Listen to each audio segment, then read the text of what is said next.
Hello friends, स्वागत है एक बार फिर से आपका V star education YouTube channel पे।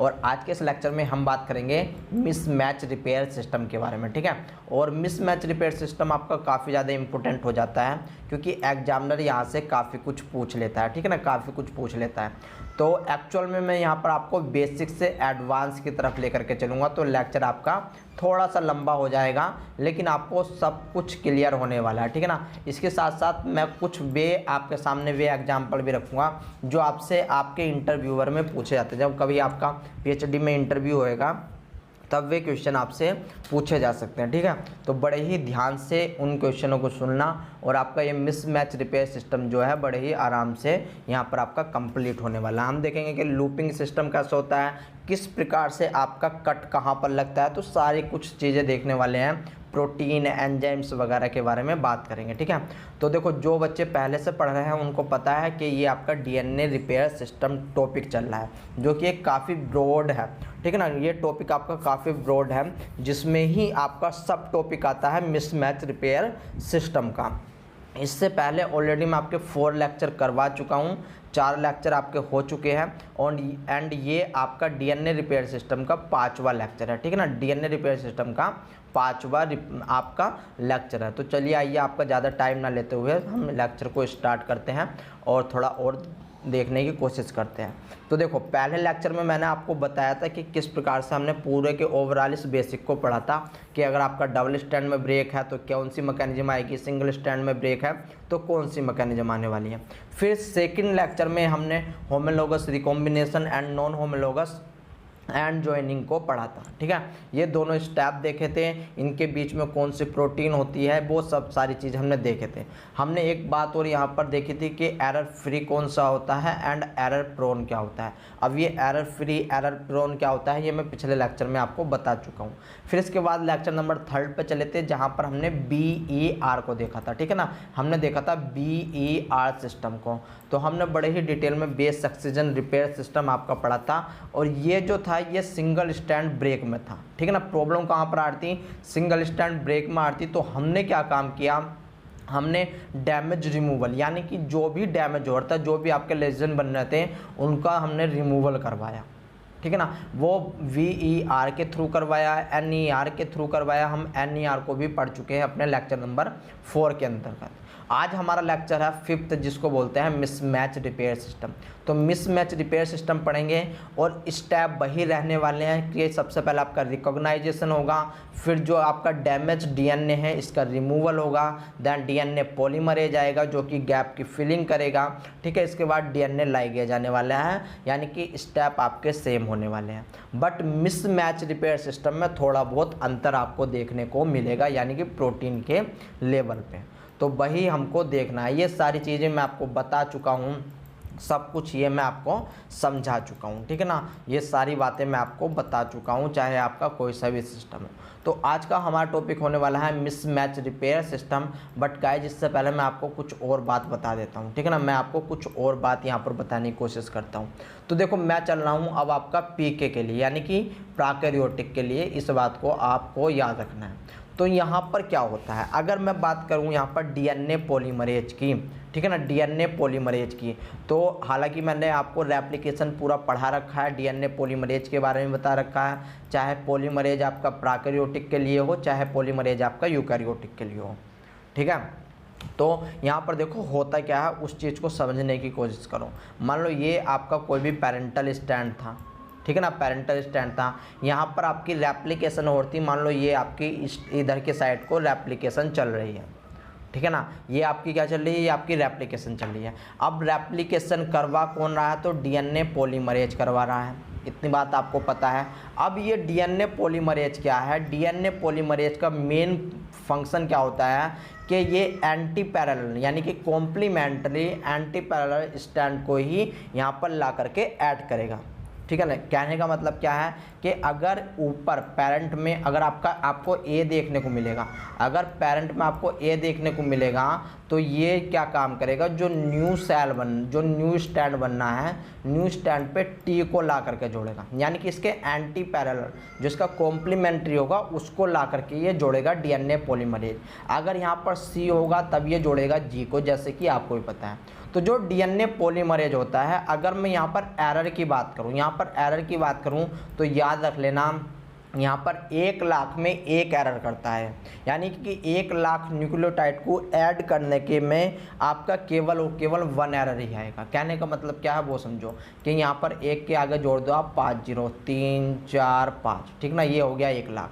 अगर इन 1 लाख न्यूक्लियोटाइड को यानी कि कॉम्प्लीमेंट्री को इसने जोड़ा है तो ये क्या करेगा कि यहाँ पर आपका एक न्यूक्लियोटाइड में ही एरर देखने को मिलेगा, मतलब कि सी के नीचे ये बाई चांस की बात बता रहा हूँ मैं आपको, ये क्या जोड़ने की कोशिश कर देगा, ये आपको टी जोड़ देगा, ठीक है ना, जबकि ये जो है रॉन्ग पेयरिंग है यानी कि एरर है ये।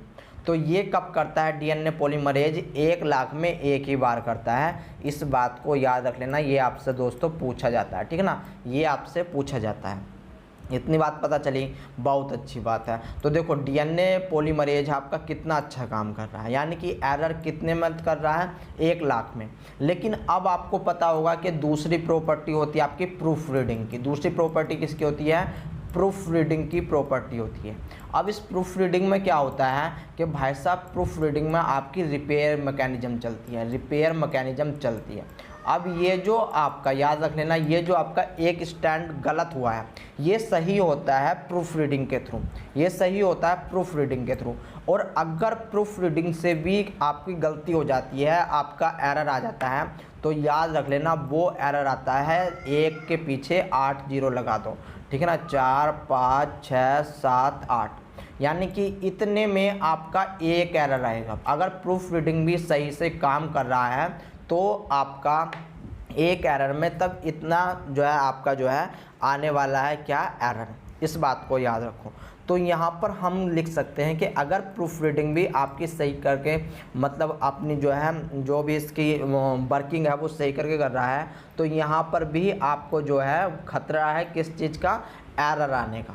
यहाँ पर 10 की पावर 8 में से एक न्यूक्लियोटाइड आपका गलत हो रहा है, यानी कि 10 की पावर 8 न्यूक्लियोटाइड में से एक न्यूक्लियोटाइड आपका फिर भी गलत हो रहा है, यानी कि एक में एरर आ रहा है, ठीक है। अब यहाँ पर डीएनए पॉलीमरेज में पहले से ही 1 लाख में एक आ रहा था, फिर दूसरी बात हमने मतलब यहाँ पर प्रूफ रीडिंग की भी करवाई, ठीक है ना, ये प्रूफ रीडिंग आपकी। प्रूफ रीडिंग करवाने के बाद हमें देखने को मिला कि 10 की पावर 8 में भी एक एरर आ रहा है, तो एरर तो आ रहा है ना। अब इस एरर को सही करने के लिए याद रखो, इस एरर को, ये जो 1 एरर आया है, इसको सही करने के लिए प्रोकैरियोटिक में एक सिस्टम आता है जिसको बोलते हैं मिसमैच रिपेयर सिस्टम। जिसको क्या बोलेंगे, मिसमैच रिपेयर सिस्टम बोला जाता है। मिसमैच रिपेयर सिस्टम बोला जाता है, याद रख लेना। अब ये मिसमैच रिपेयर सिस्टम अगर काम कर रहा है तो कभी कभी इसका भी एरर पॉइंट पूछा जाता है, ठीक है ना, इसका भी एरर पॉइंट पूछा जाता है। तो ये क्या काम करेगा, 10 की पावर 10, याद रख लेना, 10 की पावर 10 में से अगर मिसमैच रिपेयर काम कर रहा है, 10 की पावर 10 न्यूक्लियोटाइड में से एक न्यूक्लियोटाइड ही आपका गलत होने वाला है, ठीक है ना, एक न्यूक्लियोटाइड ही गलत होने वाला है अगर मिसमैच रिपेयर भी काम कर रहा है। तो हमने डीएनए पॉलीमरेज को पढ़ लिया था, प्रूफ रीडिंग देख ली थी कि किस प्रकार से ये प्रूफ रीडिंग करता है, यानी कि पीछे को जाता है। ये प्रूफ रीडिंग की डायरेक्शन आपको पता होनी चाहिए गाइस, ठीक है ना, प्रूफ रीडिंग की डायरेक्शन आपको पता होनी चाहिए, मैंने आपको डायरेक्शन बता रखी है। अब मिसमैच रिपेयर किस प्रकार से करता है वो हमको आज के लेक्चर में पढ़ना है, और हम डिटेल में पढ़ेंगे मिसमैच रिपेयर सिस्टम किस प्रकार से होता है। तो ये आपसे पूछा भी जाता है, इनका रेशो कभी कभी पूछ लेते हैं कि बताइए अगर डीएनए पॉलीमरेज सिंगल काम कर रहा है तो वहाँ पर आपको कितने न्यूक्लियोटाइड में से कितने का एरर देखने को मिलेगा। प्रूफ रीडिंग में सेम पूछ लेते हैं, फिर मिसमैच में सेम पूछ लेते हैं। और मज़े की बात ये है कि भाई साहब ये इतनी सी बात आपको घुमा फिरा करके जो आपका स्टेटमेंट है, मतलब जो आपका एक आपको पूरा का पूरा पैराग्राफ दिया जाएगा, यानी कि उसमें रेप्लिकेशन के बारे में समझाया जाएगा, फिर आपको छोटी सी लाइन में दे दिया जाएगा कि मान लो यहाँ पर न्यूक्लियोटाइड जो आपकी प्रूफ रीडिंग है, यहाँ पर कितने न्यूक्लियोटाइड में से कितने न्यूक्लियोटाइड में एरर आता है, ठीक है ना, यानी प्रूफ रीडिंग की जो प्रूफ रीडिंग मैकेनिज्म है वो किस प्रकार से कितने एरर को शो करती है। और यही आपसे 4 नंबर का पूछ लिया जाता है। इसलिए ये बात आपको याद रखनी है कि कौन किस प्रकार से काम करता है, ठीक है। तो अब बढ़ते हैं मिसमैच रिपेयर सिस्टम के बारे में, जो कि आपका जब रेप्लिकेशन हो रही होती है, ठीक है ना, जब रेप्लिकेशन हो रही होती है एंड आपका प्रूफ रीडिंग, याद रख लेना, जब आपका प्रूफ रीडिंग भी फेल हो जाता है उसके बाद आपकी मिसमैच रिपेयर सिस्टम आती है। Mismatch repair system correct the error of replication, यानी कि रेप्लिकेशन में जो एरर हुआ है, याद रखो कहाँ पर, ये किसी ऐसा नहीं कि आपका कोई बाहर से केमिकल आया उसकी वजह से मिसमैच हो रहा है, नहीं ऐसा नहीं है। जो रेप्लिकेशन के वक्त, याद रखो, जो रेप्लिकेशन के वक्त जो एरर हुआ है उसको सही करता है, उसको एस्केप करता है, that escape from proof reading activity of DNA polymerase, जो कि एस्केप्ट हो जाता है प्रूफ रीडिंग से भी एक्टिविटी डीएनए पॉलीमरेज इन न्यूली सिंथेसाइज्ड डीएनए, यानी कि जो आपका ये न्यू डीएनए सिंथेसिस हो रहा है, यहाँ पर प्रूफ रीडिंग ने भी आपकी जो है एक एरर को छोड़ दिया। प्रूफ रीडिंग की वजह से भी आपका अगर यहाँ पर एरर छूट जाता है तब यहाँ पर काम करता है मिसमैच, तब यहाँ पर काम करता है मिसमैच। और ये मिसमैच रेप्लिकेशन सिस्टम, याद रख लेना, जो रेप्लिकेशन एरर आता है उसमें काम करता है, ठीक है। This repair system greatly increase the accuracy of replication, और ये मिसमैच रिपेयर सिस्टम जो है काफ़ी एक्यूरेटली वर्क करता है, ठीक है। Mismatch repair system does not repair damage and inflected by some environmental factor. जो मिसमैच रिपेयर होता है, जैसे कि मैंने आपको पहले ही बताया है कि ये किसी डैमेज, यानी कि बाहर से अगर इन्वायरमेंट के थ्रू कोई भी डैमेज हुआ है, इन्वायरमेंट के थ्रू कोई भी डैमेज हुआ है या फिर किसी भी प्रकार का इन्फ्लुएंस हुआ है, तो उसमें क्या करेगा, ये काम नहीं कर पाएगा। ये काम कब करेगा, जब आपका रेप्लिकेशन में एरर आएगा तब, ठीक है ना, जब आपका रेप्लिकेशन में एरर आएगा ये तभी काम करने वाला है, ठीक है। इतनी बात पता चली, बहुत अच्छी बात है। तो अब आगे बढ़ते हैं। अब हम देखो, अब मैं आपको एक चीज़ बताता हूँ।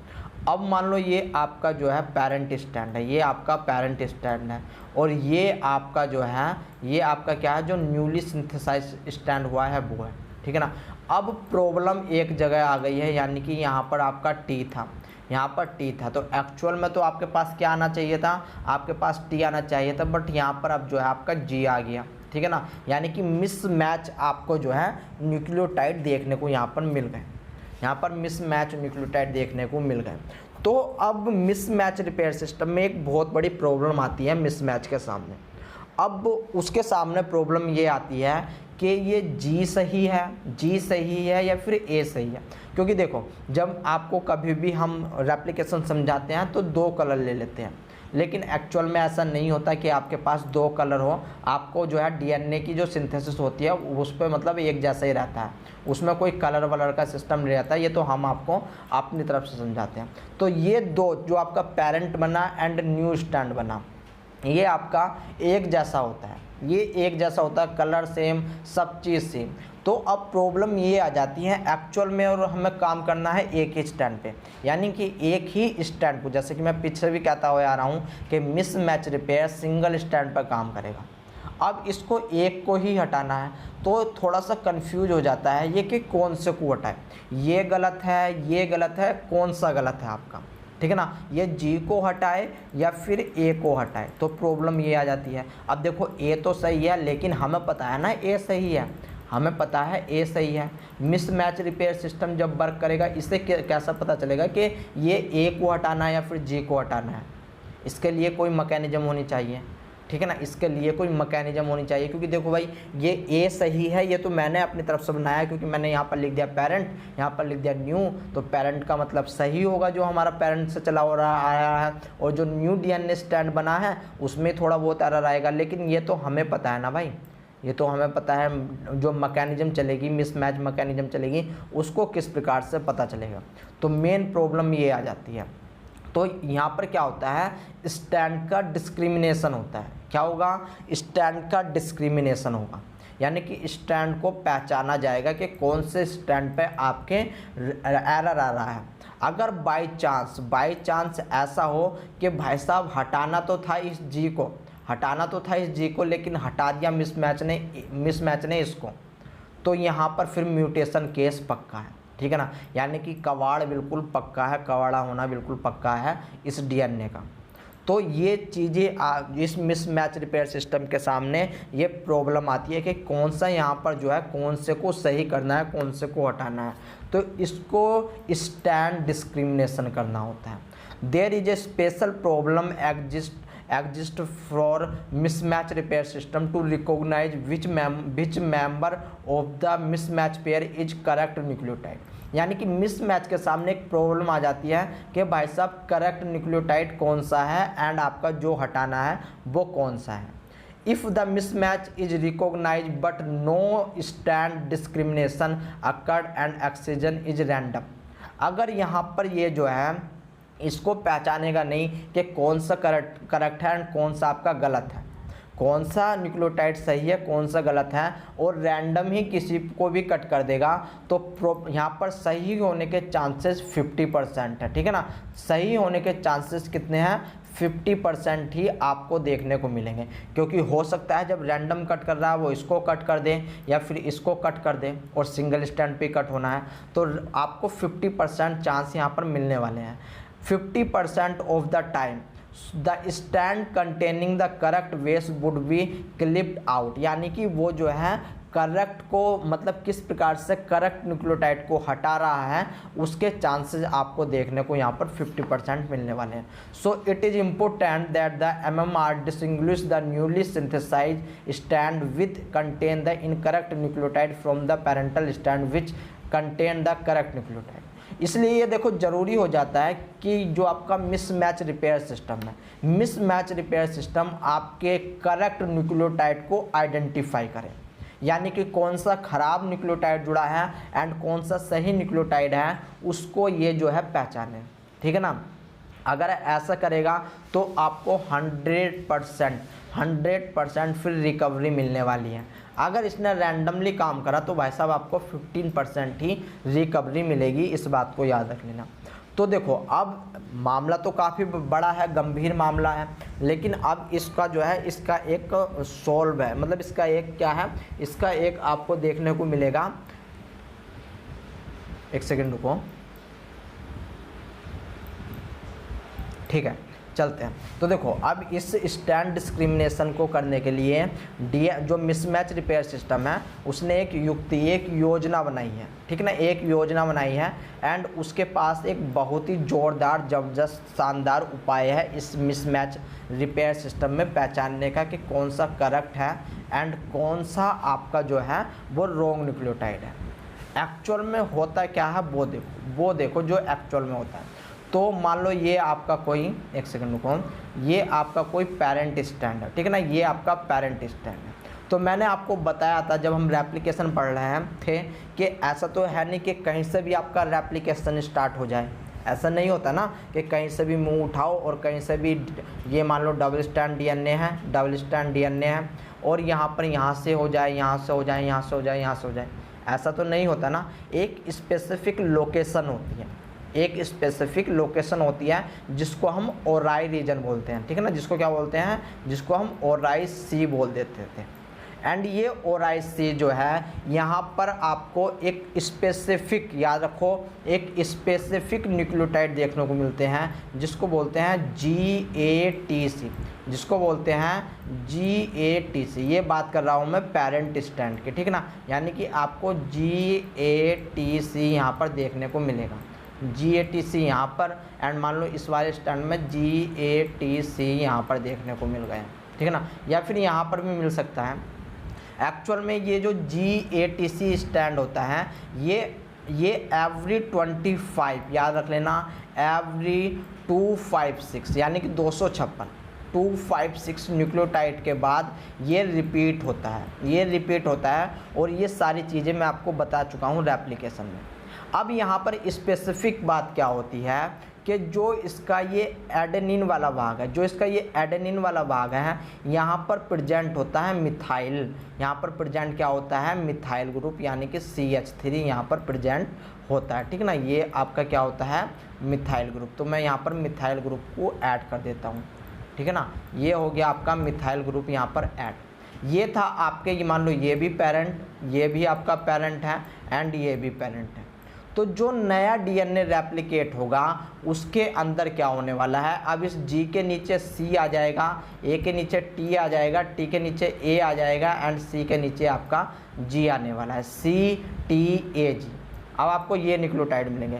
लेकिन ये जो नया न्यूक्लियोटाइड न्यू न्यूक्लियोटाइड जो न्यू स्टैंड है, जो सिंथेसिस हुआ है, यहाँ पर आपको याद रखो कोई भी मिथाइलेटेड कंडीशन अभी देखने को नहीं मिलती, क्योंकि ये आफ्टर रेप्लिकेशन प्रोसेस होता है मिथाइलेशन का, ठीक है ना। रेप्लिकेशन का ये जो मिथाइलेशन है, इसका जो प्रोसेस होता है जब इस पर मिथाइल ग्रुप आकर के जुड़ता है, ये आफ्टर रेप्लिकेशन होता है। यानी कि देखो अब पेरेंट वाला स्टैंड जो है वहाँ पर मिथाइल ग्रुप पाया जा रहा है GATC स्टैंड पर, वो भी एडेनिन के ऊपर, जबकि न्यू स्टैंड जो है यहाँ पर आपका, यहाँ पर याद रखो, यहाँ पर आपका जो है कोई भी आपका जो है मिथाइल ग्रुप नहीं पाया जा रहा, ठीक है ना। तो इस कंडीशन को हम हेमीमिथाइलेशन बोल देते हैं, ठीक है ना। हेमीमिथाइलेशन क्यों? क्योंकि भाई साहब ये जो नया डीएनए आपका बना है, नया डीएनए स्टैंड बने हैं, ये यहाँ पर एक पे तो मिथाइल ग्रुप प्रेजेंट है, एक पे नहीं है, इसलिए इसको बोला मिथाइल ग्रुप। और हमें अब पता है कि मिथाइल ग्रुप पर जो है हमारा जो आपका पेरेंट है, पेरेंट स्टैंड पर आपका मिथाइल पाया जाता है, ठीक है ना। अब मान लो ये आपका जो है इसी प्रकार से कैरी ऑन हो रहा था, यानी कि आपका जो है स्टैंड वो बन रहे थे। अब प्रॉब्लम आ जाते हैं यहाँ पर, मान लो ये G है और G की जगह जुड़ जाता है A, तो अब हमको पता है और आपके मिसमैच रिपेयर सिस्टम को भी पता है कि पेरेंट कौन सा है, न्यूक्लियोटाइड कौन सा है। किस प्रकार से वो पहचानेगा? क्योंकि वो देखेगा मिथाइल ग्रुप, जिसके ऊपर मिथाइल ग्रुप होगा, जिसके ऊपर ये CH3 ग्रुप होगा, समझो वही जो है वही सही है। बाकी जो दूसरा स्टैंड जुड़ा हुआ है ये आपका रॉन्ग कैटेगरी में आ जाता है, ये रॉन्ग कैटेगरी में आ जाता है, ठीक है ना। और जो इस मिथाइल ग्रुप को याद रखो, जो इस मिथाइल ग्रुप को आइडेंटिफाई करता है, जो इस पेरेंट स्टैंड को आइडेंटिफाई करता है, उसको बोलते हैं म्यूट एच, तो ये म्यूट एच इसको पहचानने का काम करता है, ठीक है ना। म्यूट एच इसको पहचानने का काम करता है कि इसने पहचान लिया GATC ये कौन सा पेरेंट है, कौन सा आपका क्या है, ठीक है। तो आपको इतनी बात याद रखनी है। अब यहाँ पर स्टैंड डिस्क्रिमिनेशन हो चुका है आपका, यानी कि पता लग गया है मिसमैच रिपेयर में, ठीक है, कि कौन सा आपका पेरेंट है एंड कौन सा आपका न्यूली स्टैंड है। तो ये अब आराम से इस A साइड को हटा सकते हैं, इस A साइड को यहाँ पर हटा सकते हैं, इतनी बात मत भूलना। तो देखो यहाँ पर अब क्या लिखा हुआ है, थोड़ा स्टेटमेंट भी पढ़ लेते हैं। एटलीस्ट सम बैक्टीरिया, कम से कम कुछ bacteria, including E coli, Escherichia coli इसकी फुल फॉर्म होती है, ठीक है ना। Stand discrimination is based on methylation, ये डिस्क्रिमिनेशन करते हैं मिथाइलेशन पे। पैटर्न इन द डीएनए, जो कि आपका डीएनए के अंदर होता है, जो कि मैंने आपको बता दिया है GATC, ठीक है ना। GATC ये आपके न्यूक्लियोटाइड होते हैं। प्रोकैरियोटिक में एडेनिन के पास आपका मिथाइल ग्रुप होता है, इस बात को मत भूलना, ठीक है ना। और इसको ही हम मिथाइलेशन बोलते हैं, और इसी चीज़ को पहचान कर स्टैंड का डिस्क्रिमिनेशन किया जाता है, ठीक है ना। इसी चीज़ को पहचान कर स्टैंड का डिस्क्रिमिनेशन किया जाता है, ये CH3 है, ठीक है ना। इसके बाद देखो आगे बढ़ते हैं। These bacteria contain an enzyme dam methylase, ठीक है ना। और इन बैक्टीरिया के पास एक एंजाइम होता है जिसको बोलते हैं dam methylase, that methylated DNA at N6 position of all adenine. यानी कि ये जो मिथाइलेशन ऐड होता है, ये जो मिथाइलेशन ऐड होता है, इसके पीछे एक एंजाइम्स वर्क करता है जिसको बोलते हैं डैम मिथाइलेज। क्या बोलते हैं? डैम मिथाइलेज बोलते हैं। और एडेनिन के, याद रखो कहाँ पर, एडेनिन के 6 पोजीशन पे ये जुड़ा हुआ होता है, ठीक है ना। एडेनिन के 6 पोजीशन पे जुड़ा हुआ था विथ GATC, यानी कि इस एप के 6 पोजीशन पे जुड़ा हुआ होगा। इतनी बात समझ में आ गई, बहुत अच्छी बात है। The GATC sequence is widely distributed along the entire genome, और ये एंटायर जीनोम में फैला हुआ होता है मैंने इनका रिपीटेशन आपको बता दिया है। 256 न्यूक्लियोटाइड के बाद ये रिपीट होता है आपका, ठीक है ना। 256 न्यूक्लियोटाइड के बाद ये आपका रिपीट होता है। When replication fork passes through DNA that is methylated on both strand, ठीक है ना।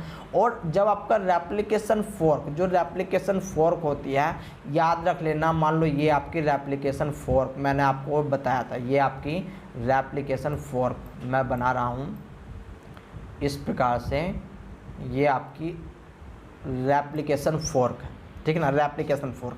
तो अब इस रेप्लिकेशन फॉर्क के दोनों साइड में यहाँ पर भी GATC देखने को मिलेगा, GATC आपको यहाँ पर भी देखने को मिलेगा एंड GATC आपको यहाँ पर भी देखने को मिलेगा। यानी कि इसका तो न्यूक्लियोट, अब मान लो ये अगर मैंने DNA डबल स्टैंड बना दिया तो एवरी 256 यानी कि 256 न्यूक्लियोटाइड के बाद इसका जो है रिपीटेशन आपको देखने को मिलेगा, ठीक है ना, इसका रिपीटेशन देखने को मिलेगा। When replication fork passes through DNA that is methylated in both strand the resulting daughter DNA duplex will be hemi methylated. और जो अब आपका डीएनए नया डीएनए बनेगा, जो आपका अब नया डीएनए बनता है इस प्रकार से, जो अब आपका नया डीएनए बनता है तो एक पे तो आपका क्या होगा, GATC होगा, जबकि दूसरा जो न्यू डीएनए बना है यहाँ पर आपका GATC नहीं होगा, जिस कंडीशन को इन्होंने हेमी मिथाइलेटेड बोला है, ठीक है ना। Hemi methylated, methylated on the only parent strand, the transient unmethylated state of newly synthesise strand. यहाँ पर देख लेना, ये जो है न्यूली सिंथेसाइज स्ट्रैंड है, ठीक है ना, न्यूली सिंथेसाइज स्ट्रैंड है, इसमें जो गैप है यहाँ पर जो है न्यूली सिंथेसाइज है। तो newly synthesise strand permit the new strand to be distinguished from the template strand. तो ये जो आपका, याद रखो, ये जो आपका अनमिथाइलेटेड यानी कि अनमिथाइलेटेड कौन सा, जो न्यू स्ट्रैंड बना है वो वाला, जो न्यू स्ट्रैंड बना है वो वाला, ये क्या करेगा, ये अब जो है अलग हो जाएगा टेम्पलेट स्ट्रैंड। मतलब ये जो है अब हमने डिस्क्रिमिनेशन कर लिया है on the basis of methylation. अभी आप केवल इतना समझो। अब हमें पता है कि भाई साहब देखो एरर आपका कहाँ पर है और कहाँ पर आपका एरर नहीं है, ठीक है ना। अब मतलब मिसमैच रिपेयर सिस्टम जब काम करेगा उसे पता है ये G सही है लेकिन A गलत है, तो इसको अब हटा दिया जाएगा, ठीक है ना। अब हमें बस यही देखना है, अब हमें सब चीज़ पता चल चुका है कि किस प्रकार से आपकी मैकेनिज्म चलेगी। देखो ये चीज़ यहाँ पर दिखाई गई है, मान लो ये स्टार्टिंग में डबल स्टैंडर्ड DNA था, ये स्टार्टिंग में कैसा था, डबल स्टैंडर्ड DNA था, ये आपका डबल स्टैंडर्ड DNA था। और डबल स्टैंडर्ड डीएनए आपका मिथाइलेटेड है, आपका कैसा है, मिथाइलेटेड है, यानी कि GATC नीचे आपका CTAG है, तो यहाँ पर आपको एडेनिन के ऊपर CH3 यानी कि मिथाइलेटेड देखने को मिल रहा है। यहाँ पर आपको मिथाइलेशन देखने को मिल चुका है। तो यहाँ पर क्या होगा, अब यहाँ पर रेप्लिकेशन होगा स्टार्ट, यहाँ पर होगा रेप्लिकेशन स्टार्ट। तो देखो जो रेप्लिकेशन स्टार्ट हुआ है तो दो स्टैंड बनेंगे, एक होगा पेरेंटल एंड एक होगा न्यू, जो न्यूली सिंथेसाइज आपका जो है स्टैंड है वो वाला। तो पेरेंटल पे तो मिथाइलेशन होगा, यानी कि पेरेंटल पे तो आपको मिथाइलेशन देखने को मिलेगा। यहाँ पर देखो मिथाइलेशन है, ठीक है, जबकि जो न्यू स्टैंड है वहाँ पर आपको मिथाइलेशन देखने को नहीं मिलेगा। और इसी चीज़ को समझ जाता है मिसमैच रिपेयर सिस्टम, इसी चीज़ को समझ जाता है मिसमैच रिपेयर सिस्टम एंड वो आपका वर्क करना स्टार्ट कर देता है, ठीक है ना। तो आइए अब देखते हैं कि मिसमैच रिपेयर सिस्टम किस प्रकार से काम करता है, ठीक है ना। मिसमैच रिपेयर सिस्टम किस प्रकार से आपका काम करता है, तो कुछ प्रोटीन एंजाइम्स चाहिए होते हैं, तो उनके बारे में सबसे पहले जान लेते हैं कि कौन सी प्रोटीन आपका कौन सा फंक्शन परफॉर्म करती है, ठीक है ना। तो यहाँ पर देखो आपको मिलते हैं म्यूट का सिस्टम, यहाँ पर mute SL, mute H, mute H, UBRD, एक्जोन्यूक्लिएज 1, एक्जोन्यूक्लिएज 7 and RAC-J, SSV single standard binding protein, DNA polymerase 3 and DNA ligase. तो आपको ये सारी चीज़ें देखने को मिलती हैं, ठीक है। अब आपको पर्टिकुलर हर प्रोटीन का फंक्शन पता होना चाहिए, क्योंकि दोस्तों आपसे पूछा जाता है, आपको इस बात का पता होना चाहिए।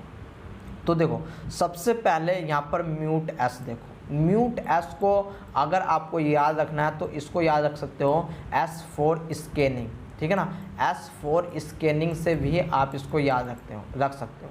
यानी कि क्या होगा कि मान लो ये आपका कोई भी एप्लीकेशन चल रही थी और आपका जो है यहाँ पर एरर आ गया, ठीक है ना, एरर आ गया। अब इस एरर को सही करने के लिए, इस एरर को सही करने के लिए एक प्रोटीन आएगी जिसको बोलते हैं म्यूट एस, जिसको बोलते हैं म्यूट एस। अब ये म्यूट एस इस एरर को स्कैन करेगी, यानी कि रिकॉग्नाइज करेगी मिसमैच को। इस बात को याद रख लेना। तो म्यूट एस ने रिकॉग्नाइज कर लिया, ठीक है ना। जब ये रिकॉग्नाइज कर लेती है, आफ्टर रिकॉग्नाइज ये क्या काम करेगी, mut S can recognise virtually all mismatch base pair, यानी कि जितने भी मिसमैच हुए थे आपको, आपके सबको इसने क्या कर लिया, रिकॉग्नाइज कर लिया। एंड रिकॉग्नाइज करने के लिए, रिकॉग्नाइज करने के बाद ये जो एस होता है, ये जो म्यूट एस होता है, ये अपने पास ही बुला लेता है कि भाई एल तू इधर आ जा। म्यूट एल को अपने पास बुला लेगा, म्यूट एल को अपने पास बुला लेगा ये, ठीक है ना। म्यूट एल को इसने अपने पास बुला लिया कि भाई साहब आजा, देख अब मैंने जो है अपना काम कर दिया है रिकॉग्नाइज का, तू अब अपना काम कर। तो म्यूट एल का अपना काम है। एक्चुअल में ये क्या काम करेगा, ये लूप बना देता है। यानी कि अब आपको अगर ये सीधा दिख रहा होगा ना, तो यहाँ पर अब एक लूप बन जाती है इस प्रकार से, ठीक है ना।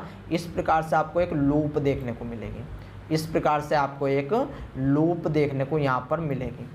तो ये जो लूप का फॉर्मेशन हुआ है ये म्यूट एल के थ्रू होता है, ठीक है ना। म्यूट एल के थ्रू यहाँ पर लूप बनती है। तो एल से याद रख लेना लूप, ठीक है ना, एल से याद रख लेना लूप। और जब ये एल आकर के लूप बना देता है तो यहाँ पर आपके एस एंड एल जुड़े हुए हैं। अब ये एल क्या करेगा, ये आवाज़ मारेगा एच को कि भाई साहब तू भी आ जा, एच कहाँ पर है, इधर आ। तो यहाँ पर एच आएगा। एच क्या काम करेगा, अब आपको पता होगा एच ने क्या काम करा है। एच ने एक तो मिथाइलेटेड पार्ट को, मतलब इसने डिस्कवर किया है कि कौन सा आपका पेरेंट है, कौन सा नॉन पेरेंट है, ठीक है ना। ये मैं आपको एच का बता रहा हूँ, म्यूट एच की कहानी बता रहा हूँ। इसने क्या काम किया है, इसने जो मिथाइलेटेड पेरेंट है उसको डिस्कवर करके रख रखा है, ठीक है ना, उसको डिस्कवर करके रख रखा है। तो यहाँ पर देखो म्यूट एच क्या काम करेगा, a site specific endonuclease cleave unmethylated strand, ठीक है ना। जो म्यूट एच होता है इसने डिस्कवर किया मिथाइलेटेड, जो आपका GATC था, जो आपका GATC था। अब GATC जो था इसके नीचे जो नया पेरेंट था ये वहाँ पर मार देता है कट मार देता है, ठीक है ना। ये वहाँ पर क्या मार देगा, कट मार देगा। कट अभी मैं आपको आगे बिल्कुल एकदम अच्छे से डायग्रामेटिक रिप्रेजेंटेशन करूँगा, ठीक है ना। अभी केवल मैं आपको ये इनका जो आपकी म्यूट वगैरह लिखे हुए हैं इनके एक बार आपको फंक्शन बता रहा हूँ, ठीक है ना। तो अब ये फिर इसके बाद क्या करेगा कि इसने एक साइट स्पेसिफिक एंडोन्यूक्लियस पे कट मार दिया। एक्चुअली ये 2 बार लिखा गया, ठीक है ना, ये आपका 2 बार लिखा गया, तो ये आपका एक ही बार था। इतनी बात समझ में आ गई। यानी कि यहाँ पर SLH आ गया, ठीक है ना, SLH आ गया। SLH ने अपना काम कर दिया। इसके बाद ये बुलाएंगे UBRD को, ठीक है ना। UBRD को ये बुलाएंगे, किसको बुलाएंगे, UBRD। एंड जैसे ही UBRD आएगा ये जो SLH है ये अपना जो है अपना रास्ता पकड़ लेंगे, यानी कि निकल जाएंगे यहाँ से, ठीक है ना। ये यहाँ से निकलते हुए बनेंगे। UBRD आएगा एंड UBRD क्या करेगा, ये हेलिकेज का काम करवाता है, यानी कि अनवाइंडिंग का काम करवाता है। अब मैं आपको एक बात बताता हूँ कि आपने जितने भी रिपेयर सिस्टम पढ़े पीछे, चाहे BER हो NER हो, तो जो आपका D जहाँ पर आ गया, D जहाँ पर आ गया वो काम करता है अनबाइंडिंग का, वो काम करता है हेलिकेज का। चाहे UBRD हो, ठीक है ना, XPD हो, वो काम किसका, यानी कि अगर आपको D चमक गया तो ये काम करेगा अनवाइंडिंग का, जिसको हम हेलिकेज बोलते हैं, ठीक है ना, जिसको हम हेलिकेज बोलते हैं। एक्चुअल में क्या काम करता है, ये काम करता है जो हाइड्रोजन बॉन्ड होते हैं उनका जो है उनको ब्रेक करता है। Unwinded the DNA and displace cut strand, ठीक है ना। एंड यहाँ पर एक स्पेसिफिक काम और करता है कि ये स्टैंड को डिस्प्लेस कर देता है, यानी कि एक प्रकार से आपको मैंने बताया था स्लिपेज, ठीक है ना। स्लिपेज जब आ जाता है तो ये स्लिपेज करवा देता है, अब ये स्लिपेज क्या होता है, तो थोड़ा सा स्लिपेज को समझ लो भाई साहब। मान लो ये आपकी जो है डीएनए था, ये आपका क्या था, डीएनए था। अब डीएनए से के बाद हुई रेप्लिकेशन, यहाँ पर मान लो आपकी रेप्लिकेशन चल रही थी। अब जो डीएनए पॉलीमरेज होता है, जो डीएनए पॉलीमरेज रेप्लिकेट करवा रहा था, ये जो है अब थोड़ा सा नीचे आ जाता है, ये थोड़ा सा नीचे आ जाता है। यानी कि एक प्रकार से हम कह सकते हैं कि जो डीएनए पॉलीमरेज होती है वो हॉल्ट हो जाती है, वो रुक जाती है, ठीक है ना। और ये किसके कारण हो रही है, UBRD के कारण ही हो रही है, ठीक है। तो ये वैसे तो एक अलग कहानी चलती है, ये एक अलग कहानी चलती है, बट ये भी साथ साथ चलती है, इसलिए मैंने आपको इसको बताया। अगर आप इसको याद रखोगे तो अच्छी बात है, नहीं रखने गए तो भी अच्छी बात है, आप कुछ भी कर सकते हो। तो यहाँ पर UBRD ने क्या काम करा, ये हेलिकेज की तरह काम कर रहा है, यानी कि अनवाइंड करा रहा है डीएनए को एंड डिस्प्लेस कट स्टैंड, और आपका जो है जो स्टैंड था उसको कट कर रहा है। इतनी बात समझ में आ गई, बहुत अच्छी बात है। अब चलते हैं आगे। अब देखो यहाँ पर मान लो ये कोई मैं स्टैंड बना रहा हूँ इस प्रकार से, ठीक है ना, इस प्रकार से मैंने स्टैंड बना दिया है। अब हमको पता है भाई साहब कट तो यहाँ पर कट लग चुका है, यहाँ पर कट लग चुका है। तो अगर हमको इतने भाग को कट करना होगा तो हम आराम से एक्सोन्यूक्लियेज की बात करेंगे, हम एक्सोन्यूक्लियेज की बात करेंगे।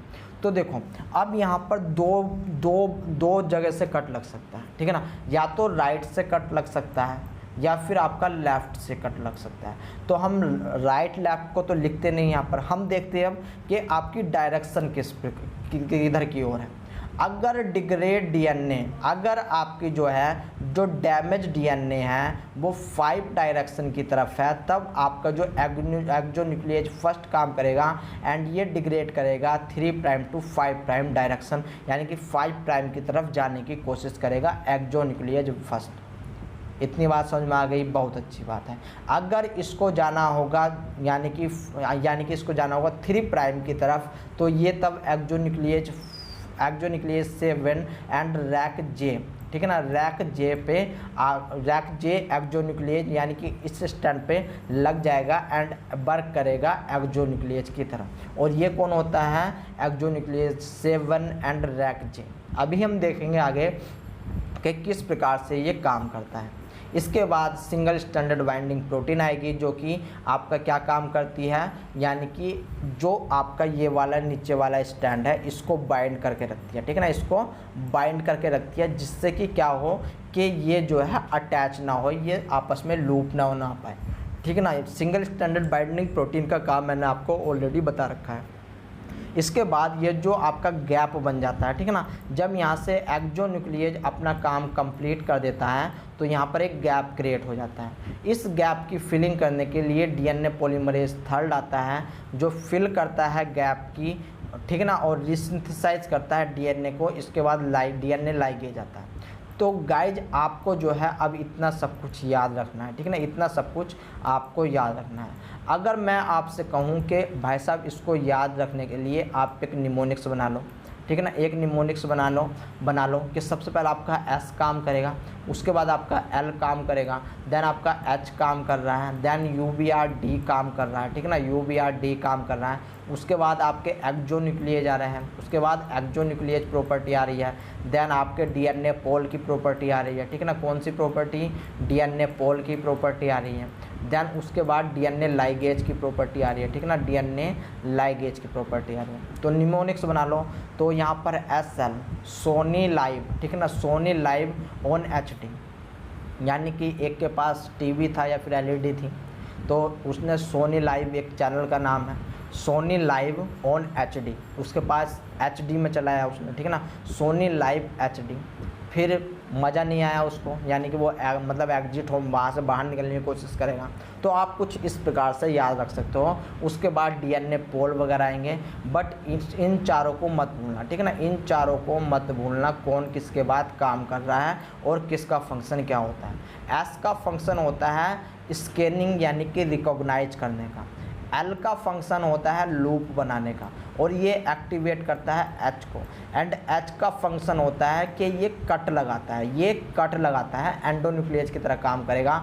और कट किस प्रकार से लगाया कि सबसे पहले ये आइडेंटिफाई करता है कि मिथाइलेटेड कौन सा है एंड अनमिथाइलेटेड कौन सा है। तो जो इम्पोर्टेंट है वो आप एच को रख लेना कि ये इम्पोर्टेंट है, क्योंकि यही पहचानना है और यही पहचान करके कट लगा रहा है।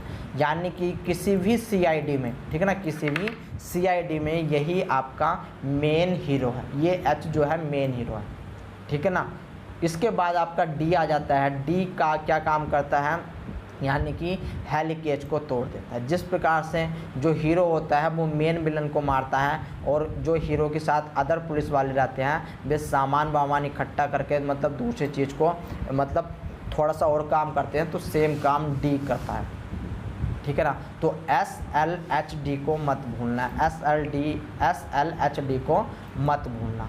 अब चलते हैं आगे। अब मैं आपको बताता हूँ कि किस प्रकार से प्रोसेस होता है। तो सबसे पहले एक आपका जो है DNA स्टैंड था, ये आपका पेरेंटल, जिस पे मिथाइल ग्रुप है वो पेरेंटल, एंड जो न्यू है उस पर कुछ नहीं, तो इसको बोलते हैं हेमी मिथाइल। इसको क्या बोलेंगे, हेमी मिथाइल इसको बोला जाता है, इसको बोला जाएगा हेमी मिथाइल।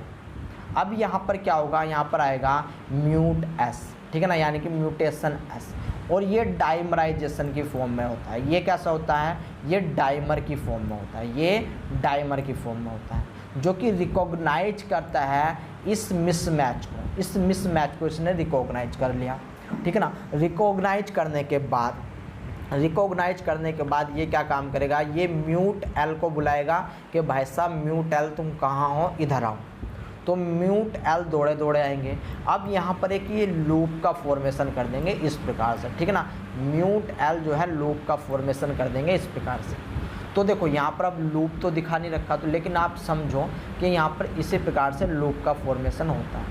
जैसे ही ये लूप का फॉर्मेशन करेंगे तो मान लो, अब देखो मैं आपको अगर अच्छे समझाने की कोशिश करूँ कि ये आपका जो है ये साइड थी जो आपकी मिसमैच हुई, अब यहाँ पर इसको पहचाना S ने, ठीक है ना, इसको पहचाना S ने, इसने अपने पास बुला लिया किसको, L को। L ने इसको क्या करा, लूप फॉर्म में कर दिया। अब H का काम क्या था, H से सेपरेटली काम करता है एंड वो पहचानता है GATC, ठीक है ना, GATC एंड इस A पे मिथाइलेटेड CH3। अब इसको ये पहचानता है, तो H आकर के कहाँ पर बाइंड रहता है, H आकर के आपका यहाँ पर बाइंड रहता है, ठीक है ना। अभी भी देखो H जो है इनएक्टिव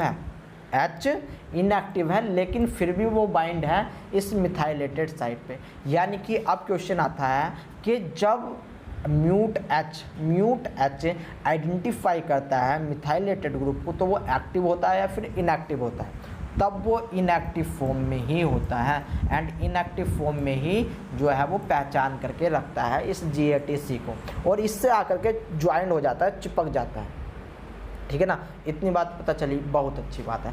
तो अब इसके जो आमने सामने, इसके यहाँ पर देखो इधर की साइड में क्या कौन कौन है, S है एंड L है। अब ये S L एंड ये जो L है ये वर्क करेगा इस H पे, एंड इसको कर देगा एक्टिवेट। जैसे ही ये एक्टिवेट करेगा ये H कट लगा देगा, एंड ये कट कहाँ पर लगाएगा, ये कट लगाएगा इस न्यूली सिंथेसाइज DNA पे, ठीक है ना, न्यूली सिंथेसाइज DNA पे। मान लो इसने कट यहाँ पर लगा दिया। अब ये म्यूट H जो होता है इसने यहाँ पर कट लगा दिया है, एंडोन्यूक्लियस की तरह काम कर दिया है। इतनी बात समझ में आ गई, बहुत अच्छी बात है। अब बढ़ते हैं थोड़ा सा आगे, लेकिन उससे पहले स्टेटमेंट देख लेते हैं। A dimer of mut S scan the DNA and recognize mismatch, यानी कि म्यूट S ने रिकॉग्नाइज करने का काम करा। Once mut S recognize mismatch it recruit mut L, ये रिक्रूट करता है म्यूट L को, एंड म्यूट L एक्टिवेट करता है म्यूट H को, ठीक है ना। Mut L complex create a loop. तो mut S and mut L मिल करके ये एक लूप का फॉर्मेशन करते हैं, जो कि यहाँ पर नहीं दिखाई गई है, ये लीजिए मैंने यहाँ पर दिखा दी है, ठीक है ना। ये जो लूप बनी है ये म्यूट L के थ्रू ही बनी है। Until the complex encounter a हेमीमिथाइलेटेड मतलब ये कंडीशन एक जगह एक स्टैंड पर मिथाइल ग्रुप है, एक पर नहीं है, इसको बोला गया है हेमीमिथाइलेटेड GATC sequence this looping link mismatch the nearest methylation site, ठीक है ना। यानी कि जो आपकी नियरेस्ट मिथाइलेटेड साइट होती है उसको ये पहचानती है, ठीक है ना, इतनी बात समझ में आ गई, बहुत अच्छी बात है। अब चलते हैं आगे, अब चलते हैं थोड़ा बहुत आगे। तो देखो अब यहाँ पर म्यूट एच का कमाल देखना भाई साहब, ये म्यूट एच कट जो लगाता है बड़े ही इंटरेस्टिंग है, और इस म्यूट एच से ही क्वेश्चन ज़्यादातर यहाँ पर बनते हैं। म्यूट एच से ज़्यादातर क्वेश्चन बनते हैं, क्योंकि ये किस प्रकार से कट लगाता है यही मेन आपके लिए जो है इम्पोर्टेंट है, ठीक है ना। अब देखो यहाँ पर हुआ क्या है कि ये म्यूट एस कहाँ पर आकर के जुड़ा हुआ है, आप सभी को पता है, जहाँ पर आपका रोंग न्यूक्लियोटाइड यानी कि मिसमैच न्यूक्लियोटाइड है। मान लो ये मिसमैच न्यूक्लियोटाइड है, ठीक है ना, मिसमैच न्यूक्लियोटाइड है। ऊपर वाला जो है ये आपका पेरेंट है, ये आपका पेरेंट है, एंड ये आपका न्यू है, ठीक है ना, ये न्यू है। तो कट कहाँ पर लगेगा, न्यू वाले में कट लगने वाला है, ठीक है ना, न्यू वाले में कट लगने वाला है, ठीक है ना, इतनी बात पता चली, बहुत अच्छी बात है। तो अब देखो, अब यहाँ पर देखो, अगर ये तो देखो 5 प्राइम, ठीक है ना, ये आपका क्या है, ये 5 प्राइम, ये आपका 3 प्राइम हो जाएगा। ये यहाँ पर अगर मैं यहाँ पर कट लगाने के बाद की बात बता रहा हूँ, ये 3 प्राइम, यहाँ से ये फिर दोबारा से 5 प्राइम हो जाएगा, ये दोबारा से फिर सब 5 प्राइम, एंड ये आपका 3 प्राइम रहने वाला है, ठीक है ना। तो पोजीशन क्या है, 5 प्राइम टू 3 प्राइम, 5 प्राइम से 3 प्राइम की ओर जाने की पोजीशन है। नहीं समझ में आया, दोबारा देख लो भाई साहब, कोई बात नहीं, क्योंकि आपकी समझ में आना चाहिए, क्योंकि आपकी समझ में आना चाहिए। एक्चुअल में क्या हो रहा था, ये 5 प्राइम है, तो यहाँ पर आपको 3 प्राइम देखने को मिलेगा, ठीक है ना, यहाँ पर आपको 3 प्राइम देखने को मिलेगा। सॉरी, इतनी बात समझ में आ गई, बहुत अच्छी बात है। अब यहाँ पर देखो, अगर कट लगता है तो कट लगने के बाद ये जो आपकी ये जो एंड है इसको बोलेंगे 3 प्राइम, ठीक है ना, और ये जो अब स्टार्टिंग होगा ये 5 प्राइम से होगा। इतनी बात समझ में आ गई, बहुत अच्छी बात है। म्यूटेशन आपका मतलब मिसमैच कहाँ पर हो रखा है, इधर की साइड में, तो ये किधर की साइड को म्यूटेशन कहाँ पर है, इधर की साइड में। डायरेक्शन कौन सी बन जाएगी, 5 प्राइम टू 3 प्राइम, डायरेक्शन तब बन जाएगी 5 प्राइम टू 3 प्राइम, क्योंकि म्यूटेशन आपका इधर की साइड में है। इतनी बात समझ में आ गई, बहुत अच्छी बात है। तो यहाँ पर अगर ये म्यूटेशन इस मिथाइलेटेड साइड से राइट की साइड में, ठीक ना, आपका किधर की साइड में है, राइट की साइड में है, तब यहाँ पर वर्क करेगा एक्जो 7 और रैक जे, ठीक है ना, या तो एक्जो 7 आएगा या फिर रैक जे आएगा। और ये आकर के जो मिथाइलेटेड वाला पेरेंट वाला स्टैंड होगा उसके जस्ट नीचे ये कट कर देगा, यानी किसने यहाँ पर कट कर दिया। और ये जो कट हुआ है ये किसकी हेल्प से हो रहा है, ये कट हो रहा है म्यूट एच की तरफ से हो रहा है, ठीक है ना, म्यूट एच की तरफ से ये कट हो रहा है। अब कट हो गया, बहुत अच्छी बात है। इसके बाद मैंने जो आपको ये 5 प्राइम 3 प्राइम समझाया है, ये 5 प्राइम 3 प्राइम का मतलब था समझाने का कि अब आपकी एक्जोन्यूक्लिएज जो एंजाइम्स है वो किस प्रकार से वर्क करेगा। तो देखो, जैसे ये यहाँ पर कट हुआ है, कट होने के बाद ये क्या बन गया, ये आपका 3 प्राइम बन गया, ठीक है ना, ये आपका 5 प्राइम बन गया, ये 5 प्राइम बन गया, एंड ये आपका 3 प्राइम है। तो अगर यहाँ पर डायरेक्शन राइट की साइड शिफ्ट होने की बारी आएगी, यानी कि राइट की तरफ जाना होगा, तो यहाँ पर एक्जोन्यूक्लिएज 7 और रैक जे आएगा, जो कि स्लाइड करेंगे, यानी कि एक प्रकार से इस प्रकार से जाएंगे 5 प्राइम टू 3 प्राइम एक्जोन्यूक्लिएज एक्टिविटी करेंगे, यानी कि ये इसको कट करते हुए चले जाएंगे, ठीक है ना, इस पार्ट को ये कट करेंगे और ये इतने पार्ट को ये यहाँ तक कट कर लेंगे। इतनी बात समझ में आ गई, बहुत अच्छी बात है। बट वहीं पर अगर दूसरे साइड में आप देखोगे कि अब जो यहाँ पर ये देखो, ये आपका म्यूटस है, ये क्या है, ये म्यूटस है। अब इसने रिकॉग्नाइज करके रख रखा है, तो ये किधर की साइड में है, ये लेफ्ट साइड में है। म्यूट एच ने ऑलरेडी पहले एक निक बना दिया है, म्यूट एच ने ऑलरेडी एक निक बना दिया है, यानी कि ये है अब 3 प्राइम, ये 3 प्राइम है, एंड ये आपका 5 प्राइम है। डायरेक्शन अब इधर को जाने की रहेगी, क्योंकि कट तो इधर की साइड को लगना है ना आपका, तो ये कट लगेगा, ये यहाँ पर इस प्रकार से कट लगता हुआ चला जाएगा, ठीक है ना, यानी कि डायरेक्शन 3 प्राइम टू 5 प्राइम। और जो एक्जोन्यूक्लिएज होगा उसको बोलते हैं एक्जोन्यूक्लिएज 1 एंड एक्जोन्यूक्लिएज 10, ठीक है ना, एक्जोन्यूक्लिएज 1 एंड एक्जोन्यूक्लिएज 10। या तो आपका एक्जोन्यूक्लिएज 1 हो या फिर आपका एक्जोन्यूक्लिएज 10 हो सकता है, ठीक है ना, इतनी बात समझ में आ गई, बहुत अच्छी बात है। अब जैसे ही यहाँ पर एक्सोन्यूक्लियेज लगा, जैसे ही यहाँ पर एक्सोन्यूक्लियेज ने काम करा तो यहाँ पर होगा क्या, वो देखो यहाँ पर आपको एक गैप देखने को मिलेगा, यहाँ पर एक गैप देखने को मिलेगा। अब इस गैप को फिल करने के लिए आएगा DNA polymerase third. DNA polymerase इसको थर्ड काम करेगा। डीएनए पॉलीमरेज थर्ड एक होलो एंजाइम्स होता है जिसमें आपके 10 सब यूनिट होती है। मैंने आपको 10 के बारे में बता रखा है कि किस प्रकार से आपका जो है डीएनए पॉलीमरेज थर्ड होता है, ठीक है ना, किस प्रकार से 10 सब यूनिट होती है रेप्लिकेशन में, वो सारी बातें मैंने आपको बता रखी है। तो ये डीएनए पॉलीमरेज थर्ड क्या काम करेगा, इस गैप को फिल करेगा, इस गैप को फिल करेगा, ठीक है ना। अब डायरेक्शन आपकी इधर की साइड में भी हो सकती है, इधर की साइड में हो सकती है, दोनों डायरेक्शन एक साथ नहीं चलती, या तो वो इधर की साइड में जा सकता है या फिर इधर की साइड में जा सकता है। ये आइडेंटिफाई किया जाता है कि मिथाइलेटेड, जो मिथाइलेटेड साइड है वो किसकी तरफ ज़्यादा है, ठीक है ना, किसकी तरफ पास है, जिसकी तरफ पास होगी तो वही काम करने वाला है।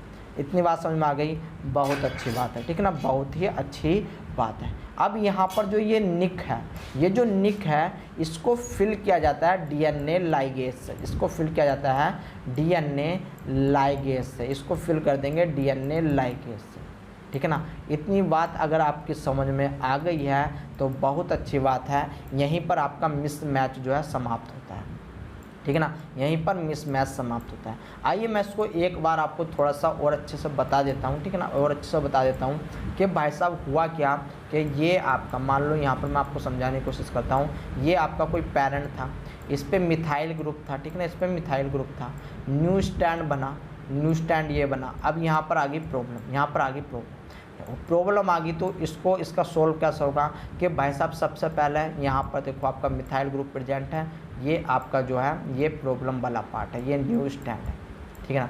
तो यहाँ पर पहले एस आएगा, एस आकर के इसको रिकॉग्नाइज करेगा, फिर इसके पीछे पीछे एल आएगा, एल इसको लूप फॉर्म में करेगा, लूप फॉर्म में करने के बाद यहाँ पर जो एम, जो मिथाइलेटेड पार्ट है, यहाँ पर बैठा हुआ कौन है आपका एच, यानी कि म्यूट एच बैठा हुआ है, ठीक है ना। म्यूट एच जैसे ही एल आया, एल ने इस एच को जो है एक्टिवेट कर दिया, तो एच एंडोन्यूक्लियेज करेगा, और ये कट किसको करेगा, मिथाइलेटेड वाले पार्ट को नहीं करेगा, ये इसके जो जस्ट नीचे वाला पार्ट है, जस्ट अपोजिट वाला पार्ट है, यहाँ पर ये कट कर देगा, यहाँ पर ये कट कर देगा।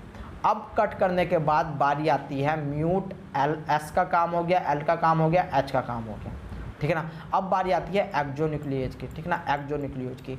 अगर एक्सोन्यूक्लियेज, अब मान लो ये आपका 5' to 3' था, तो ये जो आपका 5' बनेगा, ये 3' बनेगा। अब ये अगर 5' to 3' बना और आपकी प्रॉब्लम इधर की साइड में है, तो यहाँ पर एंजाइम आएगा एक्सोन्यूक्लियेज, याद रखो, अगर 5' to 3' जा रहे हैं एक्सोन्यूक्लियेज, याद रखो रैक जे आ सकता है, रैक जे आएगा, या फिर आपका एक्सोन्यूक्लियेज 7 आएगा, ठीक है ना, एक्सोन्यूक्लियेज 7 आएगा। इतनी बात पता चली, बहुत अच्छी बात है।